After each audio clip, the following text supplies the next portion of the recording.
सिंह साहब एजुकेशन में आप सभी लोगों का स्वागत है। पिछले वीडियो में हम प्रश्नावली 2.1 पूरी हल कर चुके थे। उसमें एक ही सवाल था जो कि एक ही वीडियो में हल हो चुका था। तो प्रश्नावली 2.1 पूरी हल हो चुकी है। आज हम अध्याय 2 प्रश्नावली 2.2 बहुपद, अध्याय का जो नाम है वो क्या है, बहुपद, तो इसको हल करेंगे। तो इसके लिए हम सबसे पहले उस बेसिक समझते हैं। प्रश्नावली जो 2.2 है उसका बेसिक समझते हैं कि उसमें है क्या, हमें करना क्या है। तो ये सभी यानी कि समझने के लिए हम सबसे पहले यानी कि यहाँ पर बहुपद के शून्यकों और गुणांकों में संबंध यानी कि क्या है उनको समझते हैं। हमें इस प्रश्नावली 2.2 में बहुपद के जो शून्यक होते हैं और गुणांक होते हैं उनके बारे में हमारे लिए संबंध ज्ञात करना है। तो पहले हम उनको समझते हैं कि क्या बहुपद और शून्यकों के बीच, बहुपद के शून्यकों और गुणांकों में संबंध क्या होता है।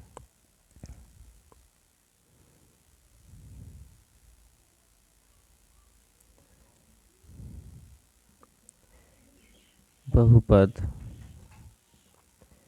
के शून्यकों और गुणांकों में संबंध, शून्यकों और गुणांकों में संबंध। तो बहुपद के शून्यकों और गुणांकों में क्या संबंध होता है, सबसे पहले हम उसको देखते हैं। तो बहुपद के शून्यकों और गुणांकों में संबंध के पहले हम सबसे पहले देखते हैं रैखिक बहुपद। रैखिक बहुपद मतलब एक घात वाला जो बहुपद होता है उसमें यानी कि उसके शून्यकों और गुणांकों में क्या संबंध होता है। तो हम सबसे पहले देखते हैं रैखिक बहुपद। रैखिक बहुपद, ठीक। तो रैखिक बहुपद का हम सबसे पहले तो एक उदाहरण लिख लेते हैं। रैखिक बहुपद यानी कि क्या है, तो उसका पहले एक उदाहरण लिखते हैं। हमने माना कि Px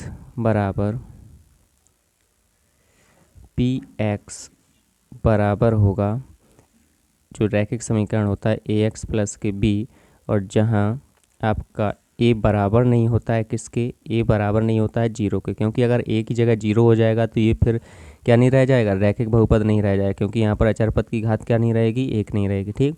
तो यहाँ पर Px बराबर ax प्लस के b, जहाँ a बराबर नहीं है 0, हमने ये एक बहुपद मान लिया है। अब शून्यक के लिए हमारा क्या होता है, शून्यक के लिए Px बराबर 0 रखते हैं। तो इसका जो शून्यक निकलेगा, शून्यक बराबर होगा माइनस के b बटे a। माइनस के b बटे a मतलब माइनस का b, इसमें क्या है, देखो माइनस तो है ही, तो माइनस, और b क्या है, अचर पद, तो माइनस अचर पद बटे a क्या है, x का गुणांक, x का गुणांक।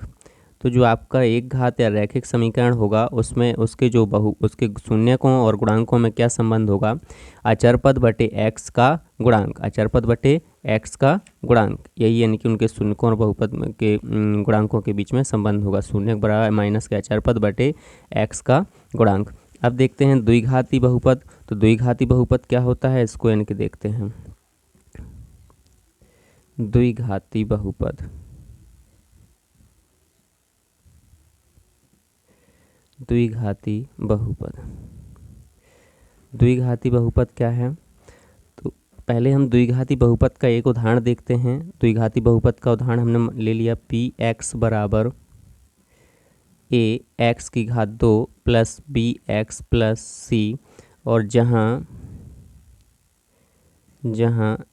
a बराबर नहीं होगा किसके, 0 के, जहाँ a बराबर नहीं होगा किसके, 0 के, हमने माना कि Px बराबर ax की घात 2 प्लस bx प्लस c, और जहाँ a बराबर नहीं है किसके, 0 के। तो यहाँ पर हमने मान लिया कि जो ये द्विघाती बहुपद है इसके जो शून्यक हैं वो अल्फ़ा और बीटा हैं। क्या है शून्यक, अल्फ़ा और बीटा। तो पहला जो होता है अल्फ़ा प्लस के बीटा, अल्फ़ा प्लस बीटा बराबर होता है माइनस के b बटे a, माइनस के b बटे a। तो अल्फ़ा प्लस बीटा बराबर माइनस का b क्या है, इधर देखो माइनस का जो b है जो ये किसका है, x का गुणांक है ना, तो माइनस लगा है, माइनस लगा रहने दो। यहाँ पर x का गुणांक, x का गुणांक, और फिर क्या हो जाएगा, बटे में किसका गुणांक है, a किसका गुणांक है, x की घात 2 का गुणांक। तो अल्फ़ा प्लस बीटा जो शून्यकों में यानी कि यहाँ पर अगर ये शून्यक हैं तो अल्फ़ा प्लस बीटा बराबर माइनस एक्स का गुणांक बटे एक्स स्क्वायर गुणांक, ये क्या हो जाएंगे उसके गुणांक। तो शून्यकों और गुणांकों के बीच में संबंध क्या होगा द्विघाती बहुपद का, अल्फा प्लस बीटा बराबर माइनस के एक्स का गुणांक बटे एक्स की घात 2 का गुणांक। और अल्फा इंटू बीटा बराबर क्या होता है, अल्फा इंटू बीटा बराबर होता है आपका सी बटे ए। तो सी क्या है यहाँ पर, सी है अचर पद, सी क्या है आपका अचर पद। और ए क्या है यहाँ पर, ए किसका गुणांक है, एक्स स्क्वायर का। यहाँ पर जो ए है वो एक्स स्क्वायर का गुणांक, एक्स स्क्वायर का गुणांक। यहाँ पर ए किसका गुणांक हो गया, एक्स स्क्वायर का गुणांक। चलिए तो यहाँ पर अल्फा इंटू बीटा बराबर कितना हो गया, अल्फा इंटू बीटा बराबर हो गया अचर पद बटे एक्स स्क्वायर का गुणांक। अब तीसरा होता है त्रिघाती बहुपद। अगर त्रिघाती बहुपद है तो उसका यानी कि क्या आएगा, देखते हैं। त्रिघाती बहुपद के शून्यकों तथा गुणांकों के बीच संबंध है। त्रिघाती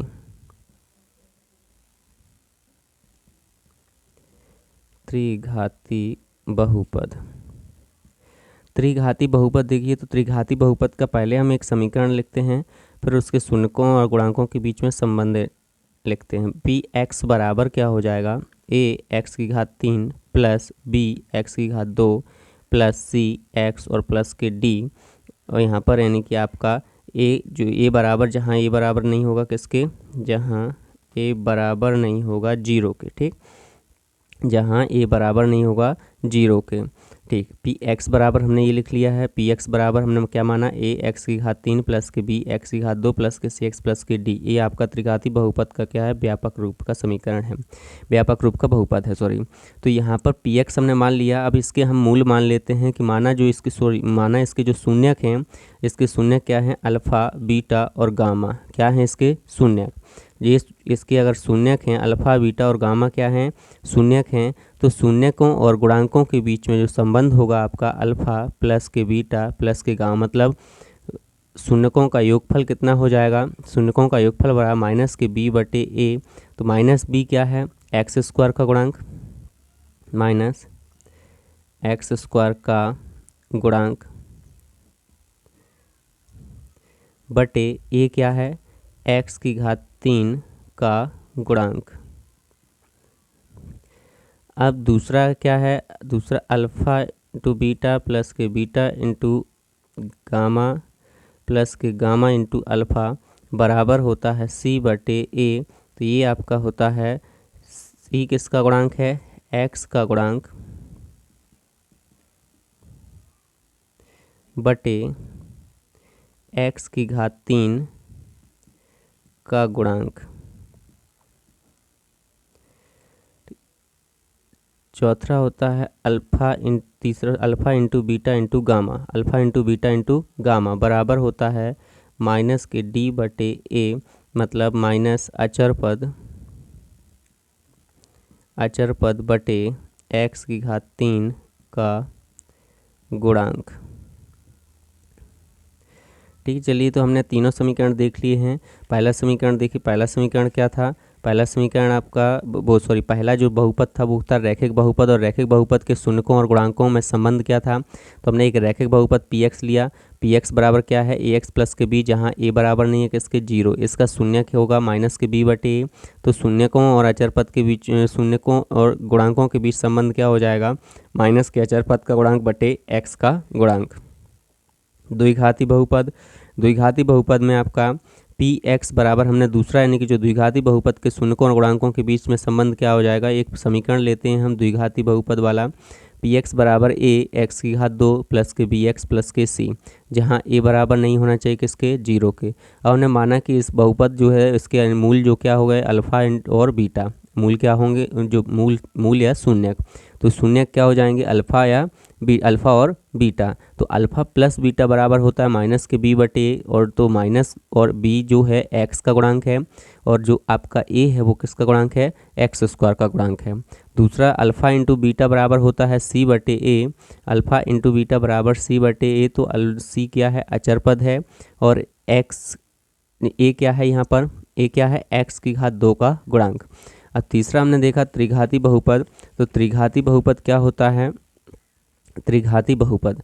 यहाँ पर हमने माना पी एक्स बराबर ए एक्स की घात 3 प्लस के बी एक्स प्लस के सी बराबर डी प्लस के डी, जहाँ पर ए बराबर नहीं है किसके, 0 के। तो अल्फ़ा बीटा और गामा बराबर क्या हो जाएंगे, शून्यक। ठीक, तो अल्फ़ा बीटा गामा क्या हो जाएंगे इसके, शून्यक। तो alpha plus beta plus gamma बराबर होता है माइनस के बी बटे, तो माइनस एक्स स्क्वायर गुणांक बटे एक्स की घात 3 का गुणांक। दूसरा alpha into beta, beta into gamma plus के गामा इंटू अल्फ़ा बराबर सी बटे, तो एक्स का गुणांक, जहाँ पर सी क्या है, एक्स का गुणांक, और ए क्या है, एक्स की घात 3 का गुणांक। चलिए, alpha into beta into gamma बराबर माइनस के डी बटे ए होता है, जहाँ डी क्या है, अचर पद, और एक्स की घात 3 एक का गुणांक, एक किसका गुणांक है, एक्स की घात 3 का गुणांक है। चलिए, अगर ये आपको बेसिक था 2.2 का, अगर आपको पसंद आया हो तो लाइक कीजिएगा, सब्सक्राइब कीजिएगा और अपने दोस्तों के साथ शेयर कीजिएगा। धन्यवाद।